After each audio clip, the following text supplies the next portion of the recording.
Masu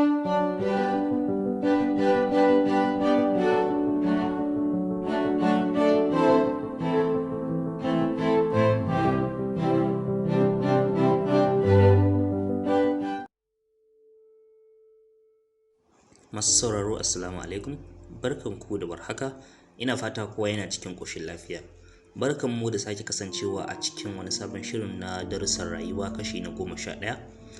Darussan rayuwa dai in ba a manta ba, shiri ne wanda yake kawo muku gajeren labarai masu ɗauke da darussa waɗanda za su amfane mu a cikin rayuwarmu. Kuma kamar yadda aka saba, ni Jamil Abdulrahman wato Haiman Raees ne yake kawo muku wannan shiri a ƙarƙashin kamfanin Raees Studios. Kuma yau muna ɗauke da wani labari ne mai taken yaro mai zane. An yi wani ƙaramin yaro wanda Allah ya ba wa baiwa ta zane-zane ba tare da an koya masa ba. Duk abin da ka ce ya zana maka, matuƙar zai ga wannan abin, to da yardar Allah yaron nan zai zana maka wannan abu. Sai dai duk da irin wannan baiwa da yake da ita, mahaifinsa baya son ganinsa yana wannan zane-zane. Wata rana wannan yaro yana zaune a kofar gidansu, sai ga wani mutumi ya zo ya ajiye wata jar mota mai kyau.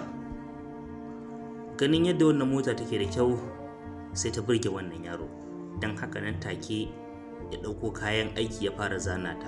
Kafin ka ce me, ya zana ta kan mai da take tsaf. Da gari ya waye, kwatsam sai ga 'yan sanda sun zo suna bincike tare da tambayar mutane shin ko wani ya ga wata jar mota da aka zo da ita jiya nan layin. Ashe wani rikakken ɓarawo ne ya sato ta. Nan take sai wannan yaro ya ba su hoton wannan mota da ya zana. A takaice dai, da wannan hoton jami'an 'yan sanda suka yi amfani har suka gano lamba, zubi da kuma sauran bayanan motar, wanda ya taimaka musu ƙwarai wajen gano inda motar take har aka kama ɓarawo.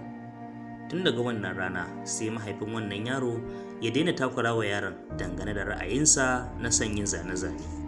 Darasin labari.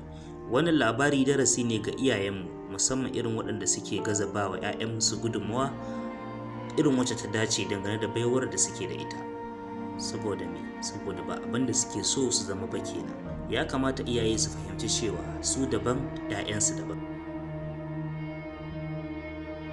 Ba lalle bane yaran ku su zama daidai da yadda kuke so su zama, kuma ba lalle bane su kasance da baiwa irin wacce kuke so su samu.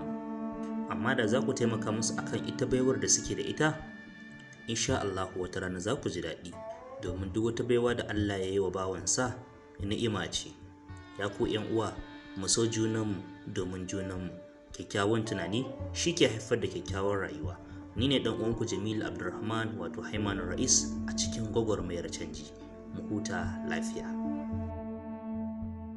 Ku danna like a channel ɗin Raees Studios, ku danna subscribe, sannan ku danna alamun ƙararrawa domin samun bidiyoyinmu. Mun gode sosai.